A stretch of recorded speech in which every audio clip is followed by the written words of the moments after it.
M L A ಏನು ಮಾಡ್ದೆ ಅಂತೇಳಿ ಬೇಗ ಎಮ್ ಎಲ್ ಎ ಬಗ್ಗೆ ಮಾತಾಡಬೇಕಾಗೋದು ನೀವು ಇನ್ನೂ 5 ವರ್ಷ ಟೈಮ್ ಇದೆ. ಪ್ರದೀಪ್ ಈಶ್ವರ್ ಬಂದಿಲ್ಲ, ಅದಕ್ಕೆ ಬಂದಿಲ್ಲ, ಇದಕ್ಕೆ ಬಂದಿಲ್ಲ ಅಂತ ಕೇಳ್ತಾ ಇದ್ದೀವಿ. ಅವ್ರು ಏನಕ್ಕೆ ಏನಿಲ್ಲ ಇದು ಮಾಡಬೇಕು. ಕ್ಯಾಂಡಿಡೇಟ್ ಅವರು ರಕ್ಷಣಾಮಯ್ಯ ಬಗ್ಗೆ ಮಾತಾಡಲಿ.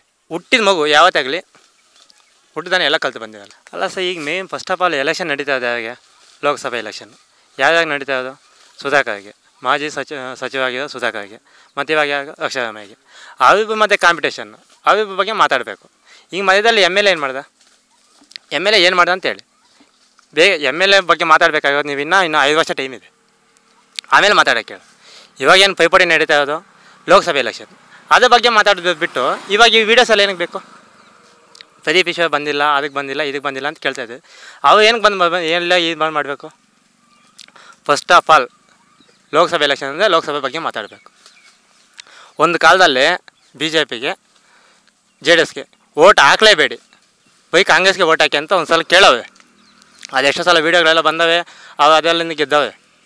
ಅದು ಎಮ್ ಎಲ್ ಎಲೆಕ್ಷನಿಂದ. ಇವಾಗ ಅದು MP ಎಲೆಕ್ಷನ್ ನಡೀತಾ ಇರೋದು. ಇದಕ್ಕೆ ಪ್ರದೀಪ್ ಈಶ್ವರ್ಗೆ ಯಾವುದೇ ರೀತಿ ಸಂಬಂಧ ಇರಲ್ಲ.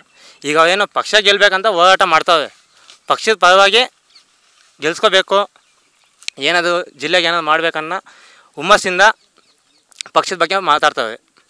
ಅಷ್ಟು ಬಿಟ್ಟರೆ ಇವು ಒಂದು candidate ML election MP election candidate ಅಲ್ಲ. ಫಸ್ಟ್ ಆಫ್ ಆಲ್ ಕ್ಯಾಂಡಿಡೇಟ್ ಯಾರು? ರಕ್ಷಣಾಮಯ್ಯ ಬಗ್ಗೆ ಮಾತಾಡಲಿ, ಆಯಿತಾ. ಅವಿಬ್ಬರು ಏನಾದ್ರು ಮಾಡೋಂಗಿದೆ ಅವಿಬ್ಬರು ಕಾಂಪಿಟೇಷನ್ ಕೊಟ್ಟು ಪೈಪೋಟಿ ಒಬ್ಬೊಬ್ಬರು ಬಿಟ್ಟು ಮಾತಾಡಬೇಕು ಬಿಟ್ಟು ಇವಾಗ ಮಧ್ಯದಲ್ಲಿ ಪ್ರದೀಪ್ ಈಶ್ವರನ್ ತಗೋದು ಬೇಡ. ಒಂದು ನಿಮಿಷ. ಹುಟ್ಟಿದ ಮಗು ಯಾವತ್ತಾಗಲಿ ಹುಟ್ಟಿದಾನೆ ಎಲ್ಲ ಕಲಿತು ಬಂದಿರಲ್ಲ, ಹೌದಾ? ಹುಟ್ಟಿದ ಮಗು ಯಾವುದೇ ಕಲಿಯಲ್ಲ. ಈಗ ತಾನೇ ಹುಟ್ಟಿಯೋ ಮಗು, ನಮ್ಮ MLA ಅಂತ ಹೇಳಿದ್ರೆ ಈಗ ತಾನೇ ಹುಟ್ಟಿಯೋ ಮಗು ಕಲಿತಾನೆ, ಇಲ್ಲ ಅಂತ ಇಲ್ಲ. ಟೈಮ್ ತಗೊಳುತ್ತೆ, 1 ವರ್ಷ 2 ವರ್ಷ. ಯಾವಾಗಲಿ ಕಲಿಯಲ್ಲ ಅನ್ನಂಗಿಲ್ಲ. 1 ಪೆಟ್ಟು 2 ಪೆಟ್ಟು ಬೀಳುತ್ತೆ, ಸಹಜ. ಮತ್ತು ಯಾವುದೋ ಕಲಿತ ಮೇಲಂತೂ ಪಕ್ಕ ಒಳ್ಳೇದು ಮಾಡೇ ಮಾಡ್ತಾನೆ. ಫುಲ್ ಕಾಂಪಿಟೇಷನ್ ಇರುತ್ತೆ, ಇಲ್ಲ ಅಂತ ಇಲ್ಲ. BJP ಕಾಂಪಿಟೇಷನ್ ಇರುತ್ತೆ, ಕಾಂಗ್ರೆಸ್ ಕಾಂಪಿಟೇಷನ್ ಇರುತ್ತೆ. ಆದರೆ ನನಗೆ ಗೊತ್ತಿರೋ ಪ್ರಕಾರ ನಮ್ಮ ಸೆಂಟ್ರಲಲ್ಲಿ ಕಾಂಗ್ರೆಸ್ ಬಂದರೆ ಒಳ್ಳೆಯದು. ನಮ್ಮ ಸೆಂಟ್ರಲ್ ನೋಡಿ ಸರ್, ನಮ್ಮ ದೇಶ ಸ್ವತಂತ್ರ ಬಂದಾಗ ಹಿಂದೂ ಮುಸ್ಲಿಮು ಬಾಯಿ ಬಹನ್ ಅಂತ ಹೇಳ್ಬಿಟ್ಟು ಬೆಳೆದವರು, ಅಣ್ಣ ತಮ್ಮಂದಿ ಅಂತಲೇ ಸ್ವತಂತ್ರ ಡಿವೈಡ್ ಆಗಿದ್ದು. ಆವಾಗಿಂದ ಮುಸ್ಲಿಮ್ಸ್ ಇಲ್ಲಿಗೆ ಬಂದಾಗ ನಮಗೆ ಅವಾಗಿಯೂ ಜಾಗ ಕೊಟ್ಬಿಟ್ಟು ಎಲ್ಲ ನಮ್ಮವೇ ಅಂತ ಇವಾಗ ಇದು ಕೊಟ್ಟಿದ್ದು, ಆಯಿತಾ.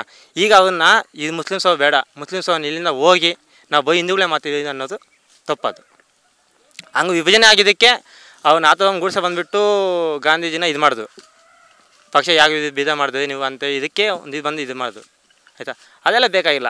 ಮುಸ್ಲಿಮ್ಸ್ ಅಂತ ಹೇಳಿದ್ರೆ ಅವೇನು ಶತ್ರುಗಳಲ್ಲ, ಅವು ಸ್ನೇಹಕ್ಕೆ ಪ್ರಾಣ ಕೊಡೋಂಥವು ಇದ್ದಾವೆ, ಇಲ್ಲಂತ. ಅದಕ್ಕೆ ಎಲ್ಲ ಒಂದಾಗಿ ಒಗ್ಗಟ್ಟಾಗಿ ಇರೋಣ.